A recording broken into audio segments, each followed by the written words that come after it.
Well, very good afternoon to you and welcome to another gear review from Wild Astro. Today we're going to have a look at what I take out with me as a sleep system.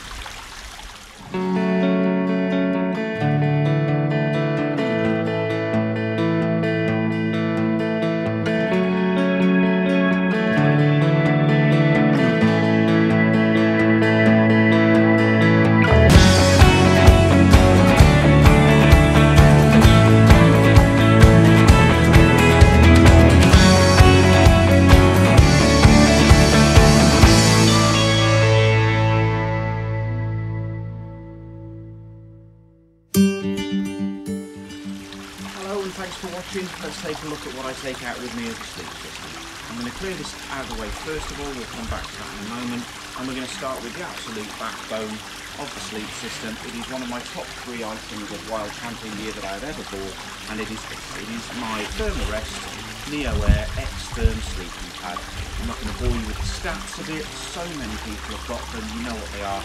I'll put the sizes and specs and everything along the bottom of the screen for you to have a look at, but that there is my absolute essential item. As I say, one of my top 3 wild camping items I've ever bought. I would never ever go away without it. Winter, summer, any time of year, tent camping, hammock camping, this comes with me, and it is absolutely essential as far as I'm concerned. What I will mention about that is that it comes with a nice little inflation sack there. What you do is you poke the inflation nozzle through the round, through the rubber washer down at the bottom there. You fill it up with air, give it a good shake, grab the top, and then just squeeze the air out and into the sleeping pad. Okay. Now, why is that necessary? Well, if you blow the pad up with your mouth, what you run the risk of is adding moist air to the inside of the bag, because the breath is obviously laden with moist air. More moist air inside the bag, the moisture sort of gathers up and eventually you end up getting mould and mildew and all sorts of nastiness inside the bag, which can rot it and cause it to end up being quite unhealthy. It's not a huge difference, but every little helps. And if you've paid a lot of money for a pad like this, then you want to prolong the life of it as much as you can. So absolutely use the inflation bag whenever you can to get it blown. Okay. Right, back to these 2 bits that I popped away. We'll start with this one here. Nice and straightforward. This is my pillow. This comes everywhere with me. This is a Vango Deep Sleep Thermo pillow. It's got a nice outer layer that makes it comfortable to sleep on. The inner is nice and strong. It hasn't let me down. The valve there is nice and quick to inflate and deflate. You simply pop that open, stick your finger in, and out it comes, and it pops down. Very, very tiny, much smaller than a can of Coke. As soon as all the air's out, there we go. Give it a fold, roll it up at the end, and you can see how small, there's still some air in there, but it's going to go much smaller than that as well. Okay, so that's the Vango Deep Sleep Thermo pillow. I could do without that if I had to, but I'd like to have it with me. Okay, moving on. This is my summer sleeping bag. Down to temperatures of about 6 degrees. The comfort rating on this is plus 6 degrees. I use this. This is the Vango Venom 300 sleeping bag. Okay, it's a down sleeping bag, and it packs down really, really nicely. It doesn't weigh much at all. I'll put the stats again along the bottom of the screen in terms of the weight and the fill type and all that sort of thing. It comes with a stuff sack, which I don't use. I'll come to what I do use in a minute. It also comes with a nice lofting bag so that you can keep it, packed away without having to compress it.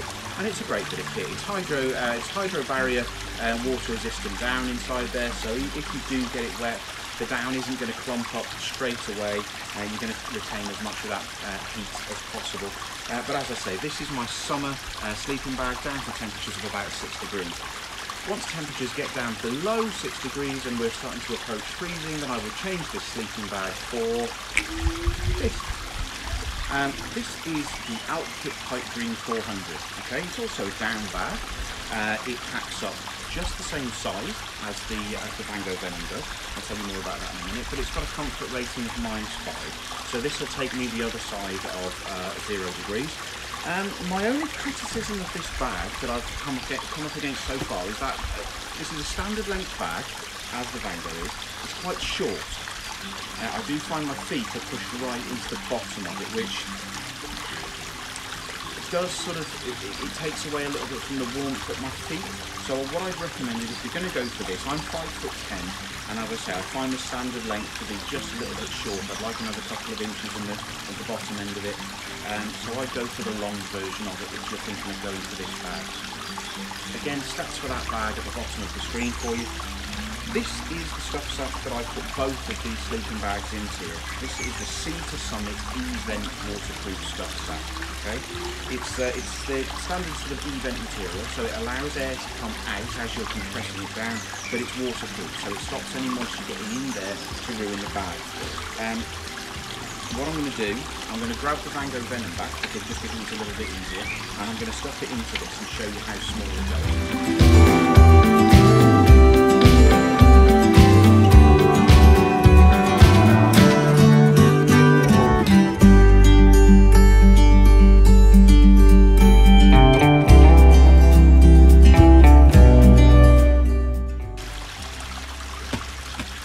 And there you go. Okay, so again, that is the Sea to Summit Ultra Sil E-Vent extra small size stuff sack. I do have another one of those that I use for the Lanchan 2 tents. That is the small size, so there's one up on this, but as you can see, pretty small. And both of those sleeping bags will pack down to that same size. So tribute to Outfit for getting their -6 rated or -5 rated bag to pack down as small as the Vango Venom 300. Okay, so let's get the rest of this gear packed away so you can see how much space it takes up in the bag.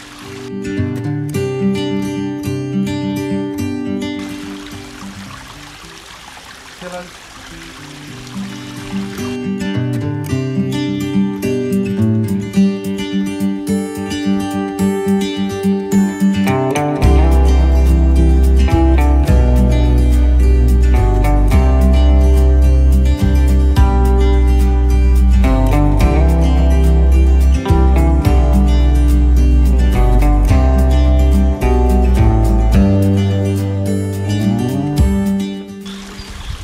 Sleeping pad, done. So there we go. Sleeping pad, sleeping bag, be it the Vango Venom 300 or the Alpha Type 400. Pillow, Vango Deep Sleep Thermal Pillow. Sleep system, done. So that's it for this gear review, folks.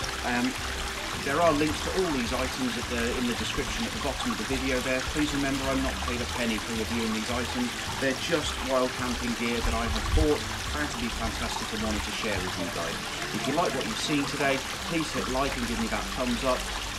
Leave me a comment, ask me a question about the gear or anything else you want, and if you've enjoyed yourself, please consider hitting that subscribe button as well. I'd appreciate it. Many thanks. I'll see you next time for another gear review from Wild Outfitters.